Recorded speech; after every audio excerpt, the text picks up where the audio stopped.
ಸಾಧನೆಗೆ ಅಗತ್ಯವಾದುದು ಶ್ರದ್ಧೆ. ಗೋವರ್ಧನ ರಾಜ್ಯದ ಒಂದು ಹಳ್ಳಿಯಲ್ಲಿ ಗೋವಿಂದನೆಂಬ ಬಾಲಕನಿದ್ದನು.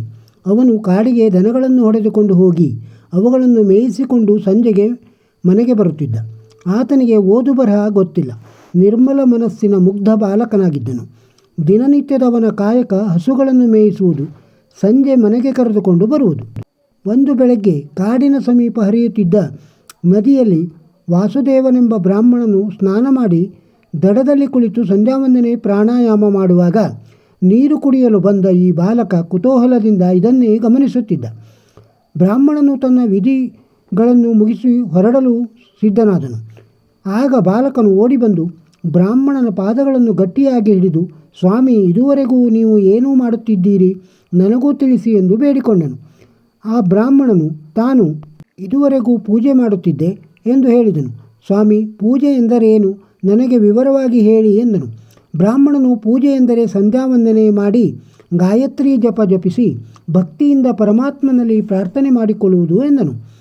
ಮತ್ತೆ ಬಾಲಕನು, ಸ್ವಾಮಿ, ಪ್ರಾರ್ಥನೆ ಎಂದರೇನು, ಗಾಯತ್ರಿ ಜಪ ಎಂದರೇನು ಎಂದು ಕೇಳಿದ. ಬ್ರಾಹ್ಮಣನಿಗೆ ಆಗಾಗಲೇ ಉತ್ತರ ಹೇಳಿ ಸಾಕಾಗಿತ್ತು. ಮಗು, ನೀನು ಅನಕ್ಷರಸ್ಥ, ನಿನಗೆ ಇದೆಲ್ಲ ತಿಳಿಯುವುದಿಲ್ಲ, ನನ್ನನ್ನು ಹೋಗಲು ಬಿಡುವಂತ ಒಳ್ಳೆಯ ರೀತಿಯಲ್ಲಿ ಹೇಳಿದ. ಆ ಬಾಲಕ ಪುನಃ, ಸ್ವಾಮಿ, ನೀವು ಹೊರಡಿ, ಆದರೆ ನನಗೆ ಒಂದೇ ಒಂದು ವಿಷಯ ಹೇಳಿ ಎಂದನು. ಆಯಿತು, ಅದೇನು ಕೇಳು ಎಂದಾಗ, ಸ್ವಾಮಿ, ನೀವು ಪೂಜೆ ಮಾಡುವಾಗ ಮೂಗನ್ನು ಏಕೆ ಮುಚ್ಚಿಕೊಂಡಿರಿ? ಆಗ ಬ್ರಾಹ್ಮಣನು, ಮೂಗನ್ನು ಮುಚ್ಚಿಕೊಳ್ಳುವುದರಿಂದ ಶ್ವಾಸವು ನಿಯಂತ್ರಣವಾಗಿ ಮನಸ್ಸು ಏಕಾಗ್ರತೆಯನ್ನು ಪಡೆಯುತ್ತದೆ. ಏಕಾಗ್ರತೆ ಮೂಲಕ ನಾವು ಪರಮಾತ್ಮನನ್ನು ಕಾಣಬಹುದು. ಬಾಲಕನು, ಸ್ವಾಮಿ, ತಮ್ಮಿಂದ ಉಪಕಾರವಾಯಿತು, ತುಂಬ ಸಂತೋಷ, ತಾವು ದಯಮಾಡಿ ಹೋಗಬಹುದು ಎಂದನು. ಬ್ರಾಹ್ಮಣ ಅಲ್ಲಿಂದ ಹೊರಟ ನಂತರ ಬಾಲಕನು ಮನಸ್ಸಿನಲ್ಲಿ ಬ್ರಾಹ್ಮಣನನ್ನೇ ಗುರುವಾಗಿ ಸ್ವೀಕರಿಸಿದನು. ತಾನು ನದಿಯಲ್ಲಿ ಸ್ನಾನ ಮಾಡಿ ದಂಡೆಯ ಮೇಲೆ ಕುಳಿತು ತನ್ನ ಬೆರಳುಗಳಿಂದ ಮೂಗನ್ನು ಮುಚ್ಚಿಕೊಂಡನು. ಕೆಲ ನಿಮಿಷಗಳ ನಂತರ ತನ್ನಷ್ಟಕ್ಕೆ ತಾನೇ, ಭಗವಂತ ಯಾಕೋ ಬಂದಿಲ್ಲ, ಬಹುಶಃ ಅವನು ಸ್ವಲ್ಪ ಹೊತ್ತು ಬಿಟ್ಟು ಬರಬಹುದು, ಆದ್ದರಿಂದ ಇನ್ನೂ ಸ್ವಲ್ಪ ಹೊತ್ತು ಮೂಗು ಮುಚ್ಚಿಕೊಂಡಿರುವ ಕಾರ್ಯವನ್ನು ಮುಂದುವರಿಸಬೇಕು, ಹೀಗೆಂದುಕೊಂಡನು. ಬಾಲಕನ ಭಕ್ತಿ ಮತ್ತು ಶ್ರದ್ಧೆ ಅಚಲವಾಗಿತ್ತು. ಮತ್ತು ಸ್ವಲ್ಪ ಹೊತ್ತು ಕಳೆದ ನಂತರ, ನಾನಂತೂ ಭಗವಂತನನ್ನು ಕಾಣಲೇಬೇಕು, ಮತ್ತು ಸ್ವಲ್ಪ ಹೊತ್ತು ಕಳೆಯಿತು. ಆಗ ಆಯಾಸಗೊಂಡಿದ್ದ, ಆದರೂ ಮೂಗಿನಿಂದ ತನ್ನ ಕೈಯನ್ನು ತೆಗೆಯಲಿಲ್ಲ. ಇದೆಲ್ಲವನ್ನು ಗಮನಿಸುತ್ತಿದ್ದ ಮಹಾವಿಷ್ಣುವು ಬಾಲಕನ ಪರಿಶುದ್ಧವಾದ ಭಕ್ತಿ, ಶ್ರದ್ಧೆ ಹಾಗೂ ಅವನ ದೃಢಚಿತ್ತವನ್ನು ಕಂಡು ಪ್ರಸನ್ನನಾದನು. ಇನ್ನು ತಾನು ಆ ಬಾಲಕನಿಗೆ ದರ್ಶನ ಕೊಡದಿದ್ದರೆ ಬಾಲಕನು ಉಸಿರು ಕಟ್ಟಿ ಬೀಳುತ್ತಾನೆ ಎಂದು ತಿಳಿದು ಮಹಾವಿಷ್ಣು ಬಾಲಕನ ಎದುರಿಗೆ ಪ್ರತ್ಯಕ್ಷನಾದನು. 4 ಕೈಗಳು, ಶಂಖ ಚಕ್ರಗಳನ್ನು ಹಿಡಿದು ನಿಂತ ವಿಚಿತ್ರ ವ್ಯಕ್ತಿ ತನ್ನೆದುರಿಗೆ ನಿಂತಿರುವುದನ್ನು ನೋಡಿ ಬಾಲಕನು ಮೊದಲು ಗಾಬರಿಯಾದನು. ನಂತರ, ನೀನು ಯಾರು, ಈ ಕಾಡಿನಲ್ಲಿ ಎಲ್ಲಿರುವೆ ಎಂದು ಕೇಳಿದನು. ಮಹಾವಿಷ್ಣುವಿಗೆ ನಗು ಬಂದಿತು. ಮಗು, ನಾನೇ ದೇವರು, ನೀನು ಮೂಗನ್ನು ಹಿಡಿದುಕೊಂಡು ನನ್ನನ್ನು ಸ್ಮರಿಸುತ್ತಾ ಧ್ಯಾನ ಮಾಡುತ್ತಿದ್ದಿ, ಆದುದರಿಂದ ನಿನಗೆ ದರ್ಶನ ಕೊಡಲು ಬಂದಿರುವೆ ಎಂದನು. ಆದರೆ ನೀನು ದೇವರು ಎಂದು ನಾನು ಹೇಗೆ ನಂಬಲಿ?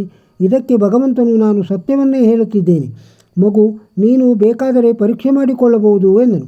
ಬಾಲಕನು, ಹಾಗಾದರೆ ನನ್ನ ಗುರುಗಳನ್ನು ಕರೆಯುತ್ತೇನೆ, ಅವರು ನಿನ್ನನ್ನು ದೇವರು ಎಂದರೆ ನಾನು ಒಪ್ಪಿಕೊಳ್ಳುತ್ತೇನೆ. ಭಗವಂತನು ಇದಕ್ಕೆ ಆಯಿತು, ಆತನನ್ನೇ ಕರಿ ಎಂದನು. ಅನುಮಾನಗೊಂಡ ಬಾಲಕನು, ಅಷ್ಟರಲ್ಲಿ ನೀನು ಹೊರಟು ಹೋದರೆ ನಾನು ಏನು ಮಾಡಲಿ? ನಾನು ಹೋಗುವುದಿಲ್ಲ, ನೀನು ನಿನ್ನ ಗುರುಗಳನ್ನು ಕರೆದು ತರುವವರೆಗೂ ಇಲ್ಲಿಯೇ ಇರುತ್ತೇನೆಂದನು. ಆದರೂ ಬಾಲಕನಿಗೆ ನಂಬಿಕೆ ಬರಲಿಲ್ಲ. ನಾನು ನಿನ್ನನ್ನು ಹೇಗೆ ನಂಬಲಿ ಎಂದು ಕೇಳಲು ಮಹಾವಿಷ್ಣುವು, ನಿನ್ನಿಷ್ಟದಂತೆ ಮಾಡು ಎಂದನು. ಕೂಡಲೇ ಹುಡುಗನು ಹಸುವಿನ ಕೊರಳಿನಲ್ಲಿದ್ದ ಹಗ್ಗವನ್ನು ಬಿಚ್ಚಿ ವಿಷ್ಣುವನ್ನು ಒಂದು ಮರಕ್ಕೆ ಕಟ್ಟಿಹಾಕಿ ಬ್ರಾಹ್ಮಣನನ್ನು ಹುಡುಕುತ್ತಾ ಹೊರಟನು. ತಕ್ಷಣ ಬ್ರಾಹ್ಮಣ ಸಿಕ್ಕಿದನು. ಬಾಲಕನು ಅವನ ಕಾಲಿಗೆ ಬಿದ್ದು ನಮಸ್ಕರಿಸಿದನು. ಬ್ರಾಹ್ಮಣ ಯಾಕೆಂದು ಕೇಳಿದನು. ಅಲ್ಲಿ ನಡೆದಿದ್ದನ್ನೆಲ್ಲ ಹೇಳಿದನು. ನಂತರ, ಗುರುಗಳೇ, ನೀವು ಹೇಳಿದಂತೆ ಮಾಡಿದೆ, ಮೂಗು ಮುಚ್ಚಿಕೊಂಡು ಧ್ಯಾನ ಮಾಡಿದ್ದನ್ನು ಹಾಗೂ ದೇವರೆಂದು ಬಂದವನ ಕುರಿತು ಹೇಳಿದನು. ಬನ್ನಿ ಗುರುಗಳೇ, ಅವನೇ ದೇವರು ಎನ್ನುತ್ತಿದ್ದಾನೆ, ದೇವರು ಹೌದು ಅಲ್ಲವೋ ನನಗೆ ತಿಳಿಸಿ ಎಂದು ಕೇಳಿಕೊಂಡನು. ಬಾಲಕನ ಮೂರ್ಖತನಕ್ಕೆ ಬ್ರಾಹ್ಮಣನು ನಕ್ಕನು. ಆದರೆ ಬಾಲಕ ಆತನನ್ನು ಮುಂದೆ ಹೋಗಲು ಬಿಡಲಿಲ್ಲ. ಆದುದರಿಂದ ಬಾಲಕನ ವಿಚಿತ್ರ ಬೇಡಿಕೆಗೆ ಮನ್ನಿಸಿ ಅಲ್ಲಿಗೆ ಬಂದನು. ಆದರೆ ಏನೂ ಕಾಣಲಿಲ್ಲ. ವಿಷ್ಣುವನ್ನು ಮರಕ್ಕೆ ಹಗ್ಗದಿಂದ ಕಟ್ಟಿ ಹಾಕಿರುವುದನ್ನು ಬಾಲಕನು ಬ್ರಾಹ್ಮಣನಿಗೆ ತೋರಿಸಿದನು. ಆದರೆ ಬ್ರಾಹ್ಮಣ ಪರಿಶುದ್ಧವಾಗಿಲ್ಲದ ಕಾರಣ ಭಗವಂತ ಅವನಿಗೆ ಕಾಣಲಿಲ್ಲ. ಇದರಿಂದ ಅವನ ಮನಸ್ಸಿಗೆ ತುಂಬ ಹಿಂಸೆಯಾಯಿತು.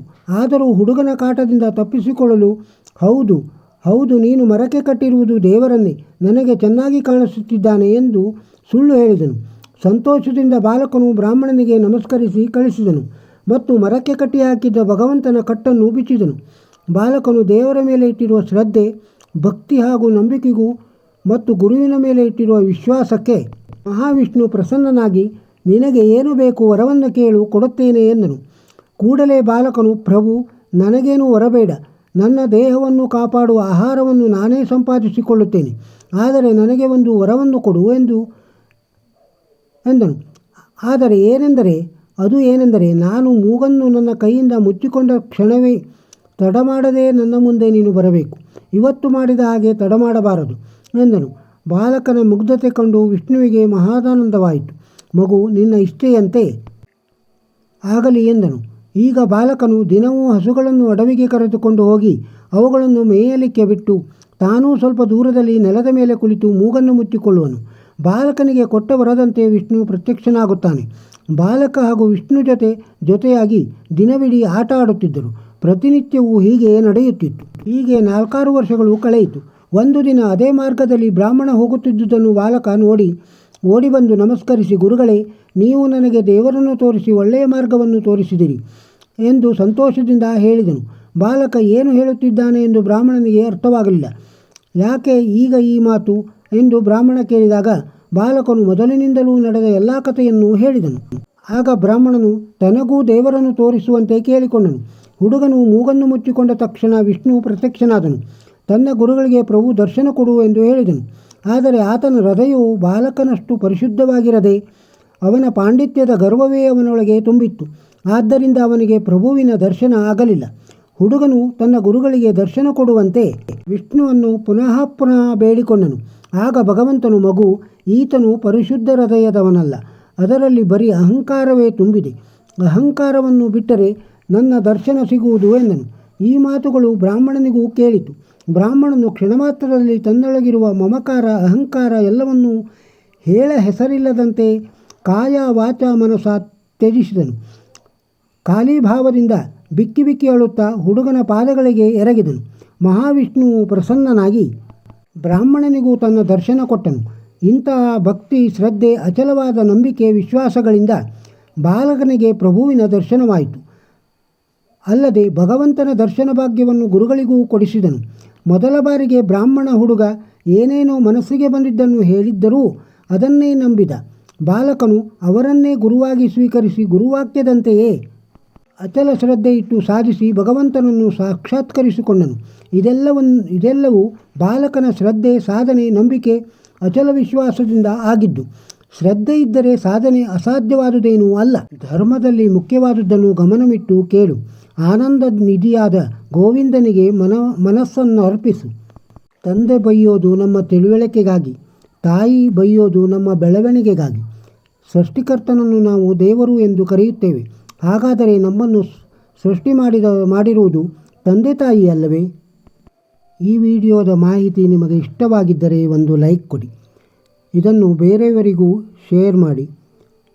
ನಮ್ಮ ಚಾನಲ್ಗೆ ಇನ್ನೂ ಸಬ್ಸ್ಕ್ರೈಬ್ ಆಗದೇ ಇದ್ದರೆ ಸಬ್ಸ್ಕ್ರೈಬ್ ಆಗಿ. ನಮಸ್ಕಾರ.